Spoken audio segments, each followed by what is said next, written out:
মেয়েরা বোঝে না যে বিয়ের পরে স্বামী ছাড়া বাপ মাও তার আপন থাকে না যুবক। আর বুঝবে কখন বুঝবে জানেন? যখন তালাক হয়ে যাবে, বাপের বাসায় যাবে, মেয়ের মা তো আর এক বদমাইশ সব জায়গাতে, বেশিরভাগ জায়গাতে। মাফ করবেন, মাফ করবেন, সব মেয়ের মা বদমাইশ না, তবে 80% সংসারে ডিভোর্স হয়ে যায় শাশুড়ি কুটনামির জন্য। যুবক ভাড়া আমার, শাশুড়ি বলে এই চলে আয়, তোর জন্য আমি ছেলে এনে দিব, ভালো ছেলে পাবি।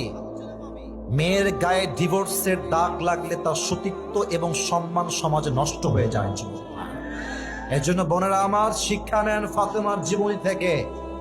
হাজার ঝগড়া হবে, হাজার মারামারি হবে, স্বামী হাজার গালি দিবে, তবুও স্বামী আপনার আপন, দুনিয়ার কেউ আপনার আপন নয়। যুবক ভাড়া ঠিক কিনা বলে? আল্লাহ মেয়েদেরকে, যুবকদেরকে, মুরব্বীদেরকে বোঝার তৌফিক দান করুক। পরের সবাই আমিন।